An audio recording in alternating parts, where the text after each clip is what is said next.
Hi guys, what's up? Welcome back to the Eurovoxx channel. The Netherlands has revealed their artist for Eurovision 2024 and it's Joost. All the speculations have come true, no big surprises here, but maybe there are. I'm joined today by Clara and our very special guest Corrie from Songfestival Forum has joined us today. How are you guys? Fine. We're doing fine, especially since yesterday. So you think the news is good? You like it? Yes, I really do. Yes. Were you a fan of Joost before? Well, actually, to be fair, I didn't really know. I only heard of his name, and then when the rumor got out that he was sending in one of his songs for Eurovision, I was like, let's check him out, because I only knew what he looked like, but not what he sounded like. So I started checking out his stuff a couple of months ago. Yeah. Clara, did you know him? I did not know him, and when he was announced and the headlines was like the Corrie from the Netherlands, I was very intrigued and I went to check on his music, and I'm actually quite pleased. I think the Netherlands will have the element of surprise, and will be the different kind of act this year. Yeah, do you think it's fair to say he is the Dutch Corrie? Yes, but to be fair, I don't think Corrie's genre is unique to himself, because I've heard, there's the Estonian, the guy which Corrie collaborated, which I knew before, Tommy Cash, and you can find this kind of genre in every country. But I mean, Corrie did a really good job, sort of introducing it to the Eurovision stage. So I think Joost is a really great baton taker. Like he's doing a good job taking the next step. Yeah, I think they're very similar in the way they're really out there, and they have no borders. They do whatever they want. They're both rappers, and that's pretty much where the comparison ends, because they're both very similar in the genre, but not really in the style, because the one's more like bass and more guitar, and the other one's more like the hard style, the happy hardcore Dutch, really Dutch kind of style. So just like within pop music, there's different genres. There are also so many differentiations within rap music. So to say he's like Corrie, I mean, I get it, but it's not. People are calling him a copycat, which I get really mad at when I read that, because that's absolutely not true. Joost has been in the game for a long time. Yeah, they both. I remember being a fan of him when his first album came out, I think, and then I kind of lost interest, to be honest. But now that he's going to Eurovision, my interest is right on him. Yeah. I can't wait to see it on the Eurovision stage. And he has his very own unique style, I think. Yeah, he has in that mix of happy hardcore, which I think we have never seen before on the Eurovision stage. Yeah. And I'm very curious to see if his song is going to be in that genre, because we don't know all that much about the song. What do you guys think the song will sound like?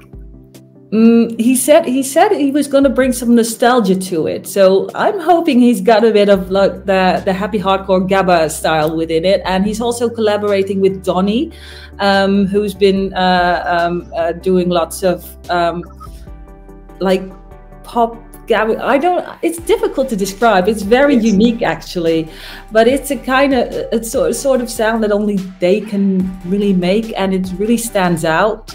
But it's got the Dutch hardcore gabber. I call it the uns. And I think that's what we're gonna hear. Because in Spain we also call it the uns. Mm-hmm. Yeah, and it's very Dutch. It's very universal, but also very Dutch based. Do you think the song will be in Dutch or maybe German? Because he has this really big hit with Friesenjung, which is in German. I think it would be in Dutch, considering he's representing the Netherlands. But maybe he reserves a verse in German, so he can get, those German-Austrian votes. And Switzerland too. So yeah, I think he might, because he's from Friesland, which has a different kind of. It has its own language. It's way up in the north of the Netherlands for the people who don't know, and it sounds different from Dutch actually. So I think he might actually include some, like from his own home province, from Friesland, a couple of lines from that, as well as Dutch. I really hope it's going to be in Dutch, not in English. He probably won't. I don't think he's going to do English. I think if he put some Fries in there, that would be really nice, because like I'm Dutch, but I don't understand Fries. When someone talks Fries to me, I literally no idea. No. So that would be great to see. You can try to imitate, but the Frisians won't like it. No, that will be offensive. No. Yeah. But it's a really nice sounding language as well. I mean, it's got similarity. You understand words of it, but it's very different. And it would be really nice if he includes that, because it brings his own personality into it as well, and his own upbringing and his own background. So that will be, I mean, it will be a first ever as well, I think. First Frisian song, partly. So yeah, I think so. I'm actually very curious to see him. I'm very excited to see him in Eurovision, because I'm thinking of the running order, and this is really going to wake us up. Even if there's nostalgia, I'm assuming there's also going to be a lot of like the nostalgic is going to wake us up, and it's going to maybe, you know, stand out from all of the ballads and the pop songs, something very modern and fresh. And I think there's a lot of potential audience that can get behind it, like, you know, the TikTok area. Probably he's going to have some crazy moves or choreography, as from what I've seen from his videos, so that can be turned into a TikTok challenge. Yeah, I think he will be hakken. I don't know what it is in English, but you have this dance that you do on the happy hardcore music. It's called hakken. Yeah. I think he will do that on stage. Yeah, that move is gonna, I mean, I hope everybody all over the world is gonna copy that move and make it his own little dance of it, because that's, I mean, I remember that from way back, and it would be nice to see it back, like on a global scale. I feel like his performance will be a different side of Dutch culture. Like, we have had Sineke, which is a part of Dutch culture, but this is something very different, but it's really, really Dutch. Yeah, it's but about time to see, because they selected his song. It wasn't unanimously chosen, but they said they chose the song because it has the most potential to become this big hit. So I'm very curious to see, because I don't really see happy hardcore party vibes as being in the top of the charts right now. So I'm curious to see how that's gonna plan out.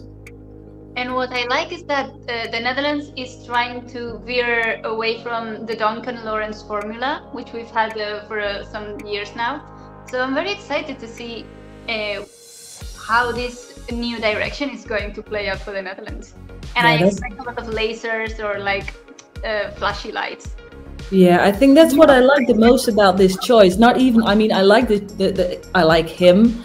I mean, it's not like music I play like all the time. I like a couple of songs, but I like the risk they're taking. I mean, they've learned from this year and probably thought, well, maybe it's time to take a risk, and maybe it's like go all out. And they probably were not unanimous in the fact that this is not going to be a jury favorite, let's be honest. Probably it won't be a jury favorite, but it's going to bring in the televotes, and they're going to be very important for the semi-final if that's like televote only again, like last year. So yeah, I think that's very correct to say. I think that is like the Clara effect, maybe, that people are hinting on. Definitely. Like, it will be a fan favorite. You know, he has got a lot of fans in Germany, Austria, Scandinavia, the Netherlands, of course, but we can't vote for ourselves, unfortunately. So he will be a fan favorite for sure. And I think that's what he also would love the most, because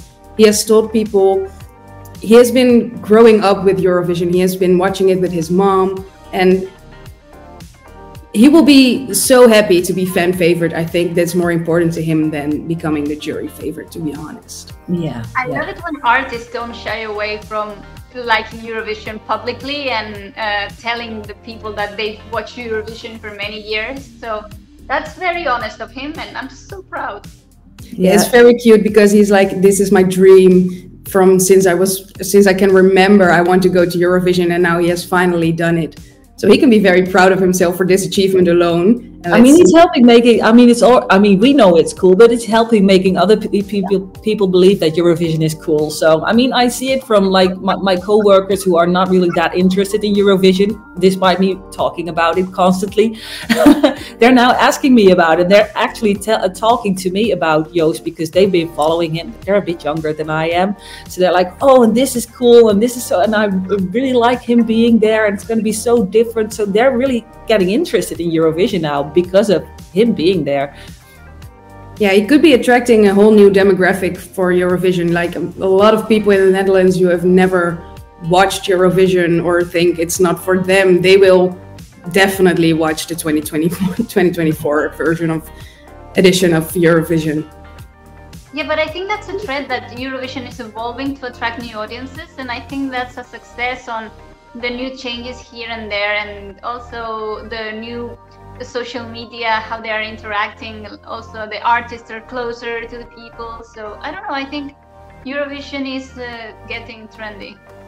Is that a good thing or a bad thing for the ones that we've loved Eurovision all of our lives? And we don't want to gatekeep it or something for a specific kind of people.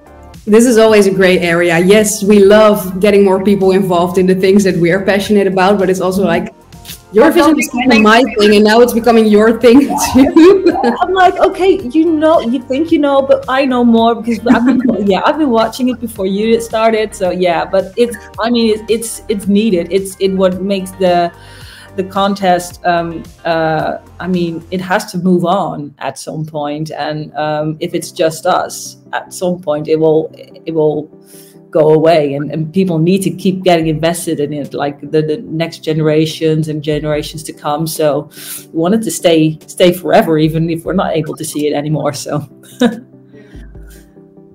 all right, guys, I think I'm gonna wrap it up. So I want to thank you very, very, very much for discussing Joost with me tonight. And guys, please let us know in the comments, what do you think about Joost going to Eurovision for the Netherlands? I will be reading all the comments. I know I say this every time, but I really, really do it. And please make sure to subscribe to our channel, ring that notification bell to get notifications on our new videos. You can find us on Instagram, Facebook, TikTok. Make sure to give us a follow there, and we will see you next time. Bye. Bye. Bye.